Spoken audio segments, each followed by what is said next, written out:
If you live somewhere where you can commute on this, where the weather's good and you have roads that are an appropriate speed limit to ride this on, what a fun way to get around. Like, seriously. Hey everybody, I'm Ethan. And I'm Jesse. And today we're gonna be reviewing the NIU MQi Sport electric moped. With a purchase price of $2,699 US, you are paying around $1,000 premium over the typical gas-powered moped. However, this moped is obviously electric and has tons of cool features that I don't think you'll find on the typical gas-powered moped. So if you have your heart set on getting a moped, is the MQi Sport worth it over the other gas-powered competitors on the market? We'll find out. Next on Now Let's Review. All right, so here we are with something a little bit different than usual. This is a actual road legal vehicle. This is the NIU MQi Sport electric moped. And before we get started, I want to give an enormous shout out to EZ Bikes and Scooters in Exeter, New Hampshire. They are the only NIU dealership in New England, I believe, and they were kind enough to hook us up and help us out with getting our hands on this moped. If you are anywhere in the Northeast and you're looking for a moped, especially an electric one like a NIU, check them out. They made this whole thing possible. Extremely friendly team of people, super helpful. They know their stuff. So again, come check out EZ Bikes and Scooters in Exeter, New Hampshire. They're gonna hook you up and help you out big time. So this is limited to 28 miles an hour. That top speed is from this Bosch 1200 watt hub motor with 1400 watts of peak power. And we'll do the hill test. All right, ready? Full throttle up the hill. This has a good amount of torque off the line, to be honest. It's kind of surprising considering it's just a little moped. It's accelerating. 24 up the hill. That's pretty good. All right, let's do acceleration, because why not? Ready? Full throttle.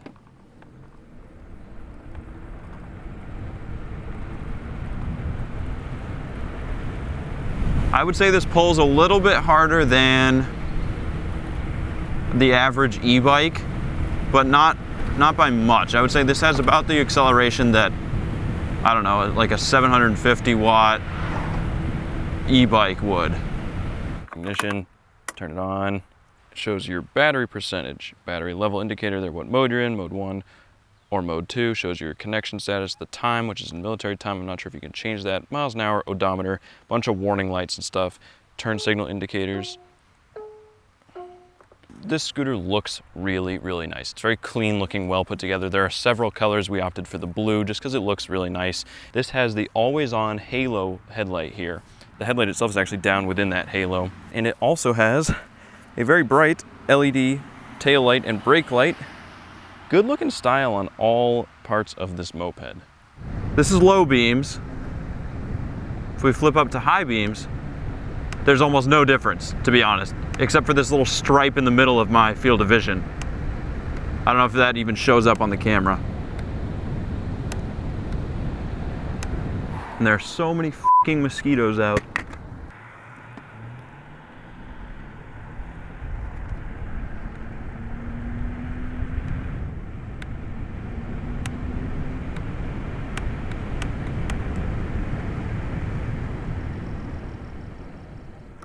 Your standard motorcycle directional, so left, cancel, right, cancel, high beams, low beams, horn, cruise control.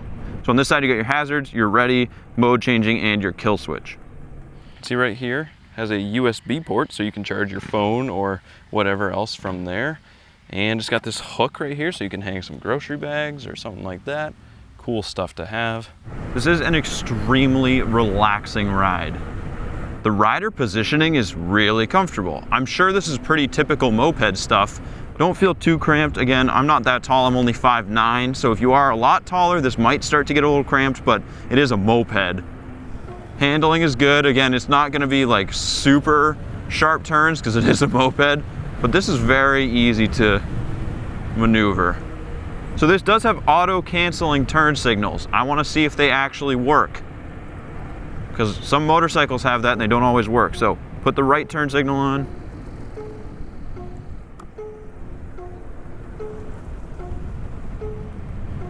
It actually worked. See if they work this time.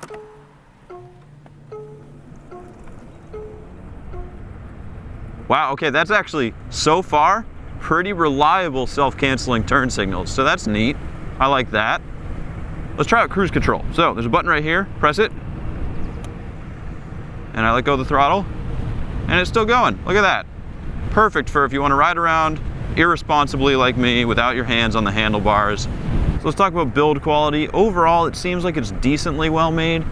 It does kind of rattle and creak and everything, and like it doesn't feel like it's the highest quality, but it feels pretty solid overall. Not worried about it. Front and rear hydraulic suspension on this. It's actually a very soft suspension, a very comfortable ride. All right, so let's test the suspension. This is a very bumpy gravel road, lots of potholes and stuff. Oh, and actually, you know what, to be honest, even riding over some of these big bumps, the rough patches in the road, the suspension is doing a very good job. The seat in combination with the suspension makes for a very comfortable ride, and this is the worst case scenario of where you'd be riding a moped. Like, you're never gonna ride a moped on a road worse than this because they're just not meant for it. The seat, extremely comfortable, very big seat, and has a spot for passenger because you can go two up on this moped. You can ride with a passenger. As such, it has these little flip out passenger pegs on both sides. Very nice to have, and it's also nice that they just fold away when you don't want to use them. If we open up the seat, you will see the 48 volt, 42 amp hour lithium ion battery that gives this scooter a claimed range of 40 miles. This is the long range scooter.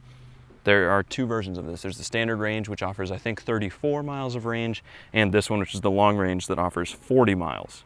It's a heavy battery, but not so heavy that you can't remove it and carry it somewhere. I wouldn't want to bring it super far because it just wouldn't be enjoyable to carry for a long distance, but you can remove it pretty easily. You can also charge the battery separately from the scooter, or you can just plug in to this charge port right here and leave the battery connected. Great to have both options. So that massive battery does have a charge time of 9 hours, so just keep that in mind when you're getting low. You want to make sure you have the time to charge because this isn't something you can just quickly top off. You're going to need a serious amount of time to recharge this thing. Something else that's really cool about this charger is that when you're not using it, you can actually fit it down into the seat. So you can keep it with you. You don't have to, put it in a backpack to carry it around. The charger actually sits right inside next to the battery when it's not in use. So that is a really, really convenient way to store this. These tires, as you can see, are 90/90/10s front and rear. These are extremely typical moped tires. This is the front and rear setup you'd find on a lot of mopeds. Brake levers are nice. You have hydraulic brakes front and rear. You have 7.1-inch rotors on the front and on the rear. You also do get a little bit of regen braking from the motor. So front and rear hydraulic disc brakes. Again, going down the same hill. All right, ready? Brakes. Really, really good brakes, actually. Those are a lot more powerful than I thought they would be. So if you grab the brakes slightly, like just enough to the point where the lever moves, but not enough where the brakes actually engage, like the disc brake parts, you do get a bit of regen braking. And it is stronger than when you just let off the throttle. So there is actually a bit of regen. When you're at speed, when you're riding at speed, this is really, really comfy.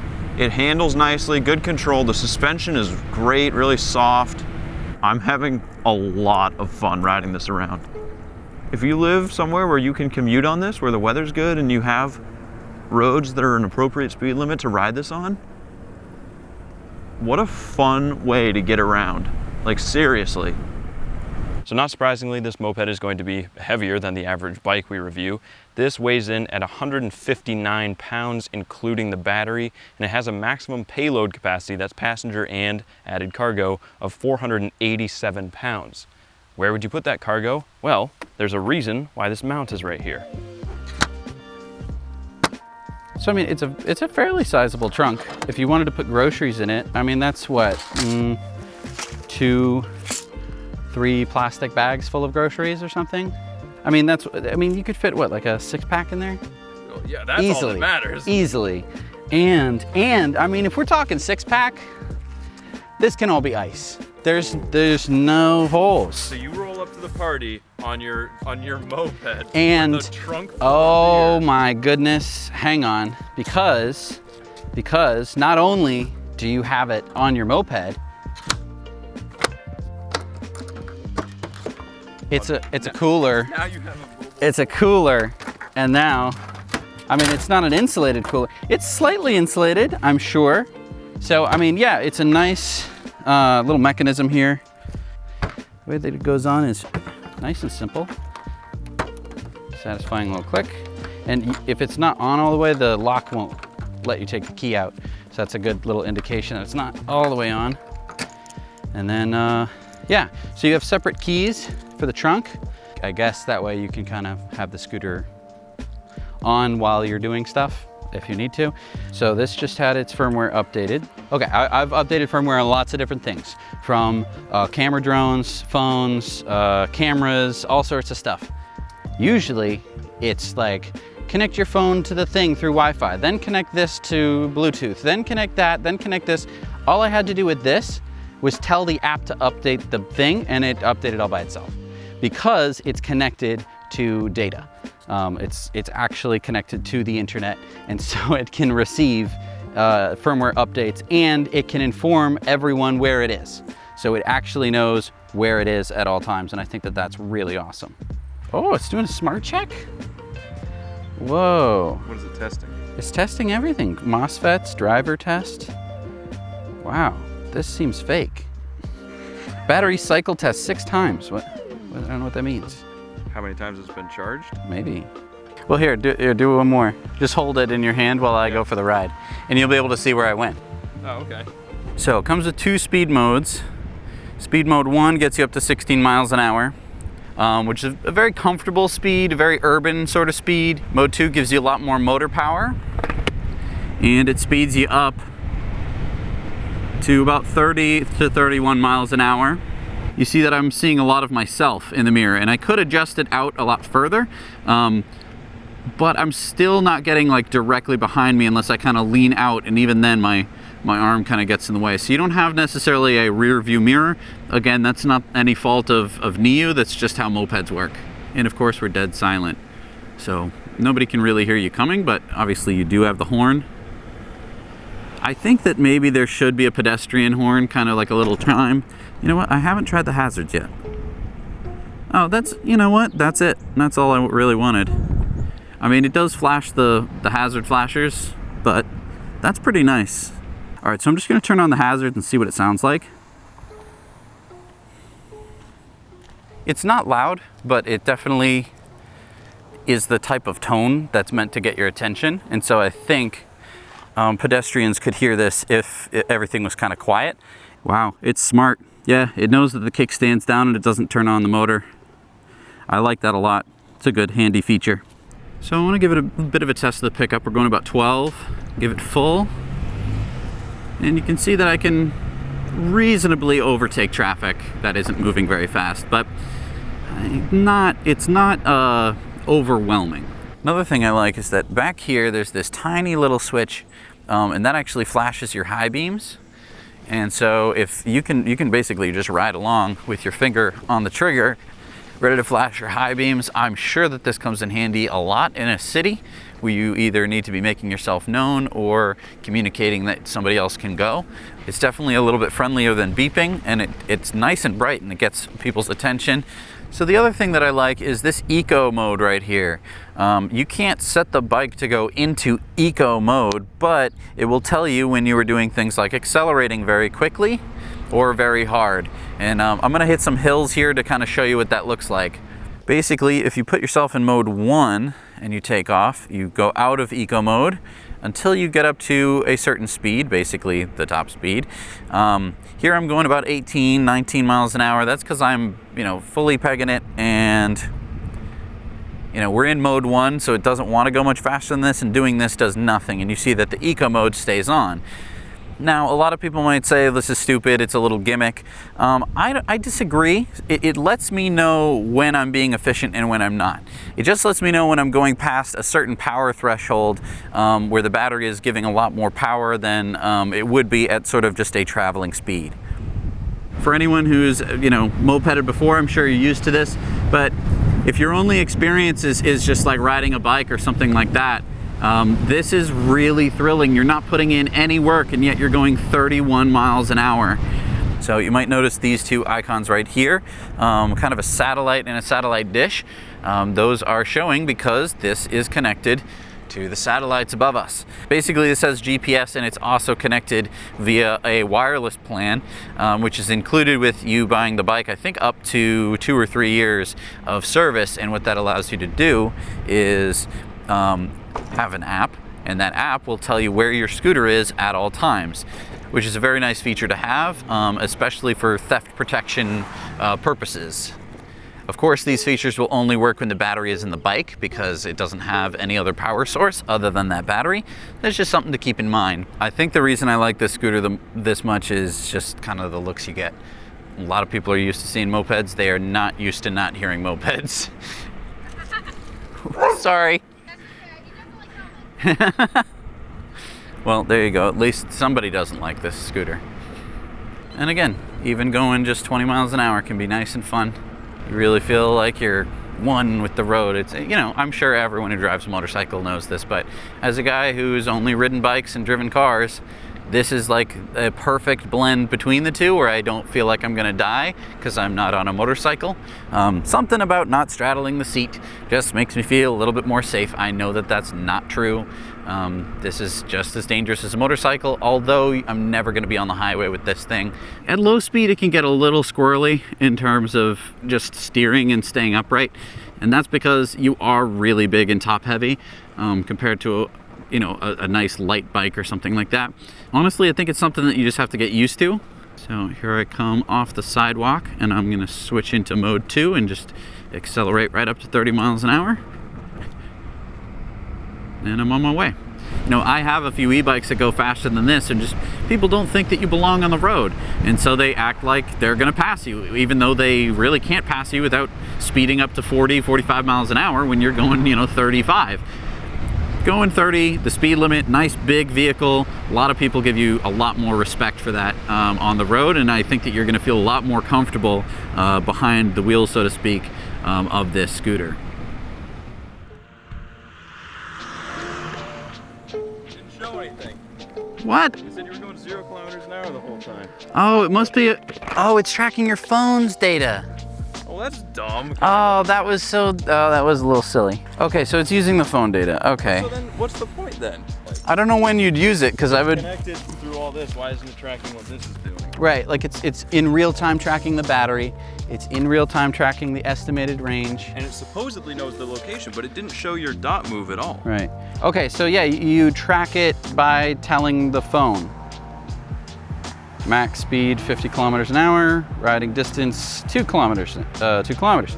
I don't know. I'm not upset about it. So I can set GPS. I can do over-the-air updates. This is the latest firmware. Great. So if I lost it, if I parked it somewhere and I didn't remember where it went, I could find it. I know its battery percentage. And what more do you need? We've got the ability to lock the handlebars to the left. You walk away with your keys, and the guy goes, oh great, this is gonna be worth a fortune on the black market. And they realize very quickly that they can only go in a circle. You know what else we haven't done is we haven't locked it. So now it's locked. Oh, look at this valuable moped that I'm going to steal. Oh, it is. Oh. Now it's very obvious what I'm trying to do. But that's loud. I mean, It is. and it's flashing, so you know it's this one. Now, have I gotten any notifications yet? No. All right, so you can lock and unlock it, and basically it's just the alarm. The middle button Doesn't do anything. turns on the hazards. Good features. The app doesn't do half the stuff it claims to. Well, yeah, the app on Google Play Store has about 3 stars. Oh, hey. Oh, Mr. Dowdy Face. Unauthorized movements of your near vehicle sport detected. Well, but now We recommend that you check, and then it brings me right to the GPS location. So if I forgot to lock the handlebars and somebody had started rolling it, you go catch the guy. Yeah, that's fair. That's not bad at all. I'm very pleased. There's some e-bikes that we've bought that cost more than this, and they don't have that feature, either of those two features. I mean, really? Seriously though. So I think I've pretty much covered everything, but I'm gonna put up a screenshot of the full specs in case I missed something or in case you wanna pause the video and look at things in a little more detail for yourself.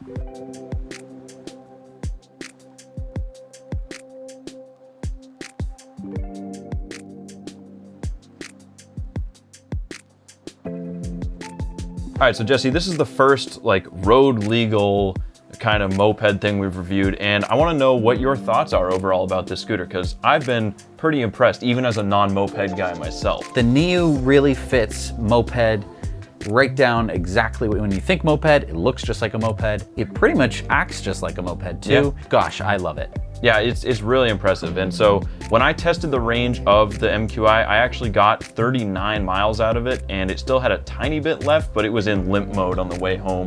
And it does have a claimed range of 40 miles as the long range version. So I mean, being able to get the actual claimed range out of it is pretty impressive. And I was riding like full throttle the whole time, basically, like not holding back. So it delivers when it comes to range. That's awesome. And with the gas mileage, you know, it's cool that a, you know, gas moped can get like 100 miles per gallon, and you're going like, well, that's awesome. The MQi Plus Sport, if you do the math, is actually cheaper per mile by a hefty margin, in fact. We're gonna do an in-depth on the Now You Know channel where we get into some of the math, but it's less than a cent per mile. Wow. So if you find a dime on the ground, that's like 15 miles of range.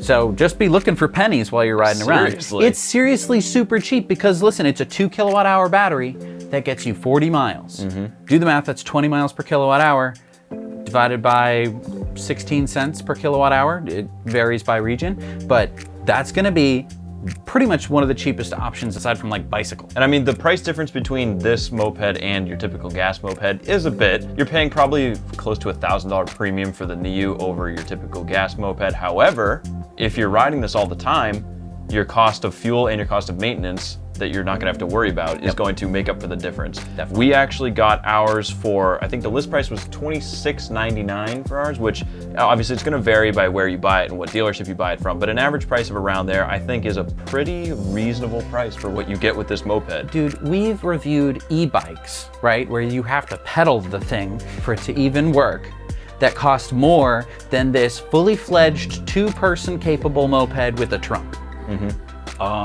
This is super awesome. Now, every single state in the United States of America is slightly different in terms of how they classify mopeds and what you need to do. In some states, you need to insure it. In some states, you don't need to insure it. Most of the time, even if you do need to insure it, it's going to be cheap, cheap, cheap. Some states require a motorcycle license, some don't. There's a lot of different variation between states, so I urge you to check out the local regulations, but it could end up being that you buy the thing and that's it. Overall, I think this is such a well put together moped. I am just so blown away by some of the features. I mean, having the blinker shut off after you make a turn, that's so wonderful. That's so great. I'm so excited about it because it is a brand new form of transportation. It's a moped, but it's not a moped because it's a quiet moped. This is like a lemon that isn't sour. It's so exciting to me that we've separated this noisy, just completely unsexy form of transportation, and now it is this beautiful, silent, friendly form of transportation. I think it's going to take off and go completely nuts. I'm so excited about it. I hope you're excited about it too. If you get a chance to ride one, please take it. It's awesome. All right, well, that about wraps it up for this episode. I hope you liked it. If you did, leave it a thumbs up. It helps us out. Also, subscribe if you're interested in reviews of electric bikes, more electric mopeds and scooters, electric skateboards. And again, we're going to be doing cars and motorcycles very soon, so make sure you stick around for those, and we will see you next time. Now let's review.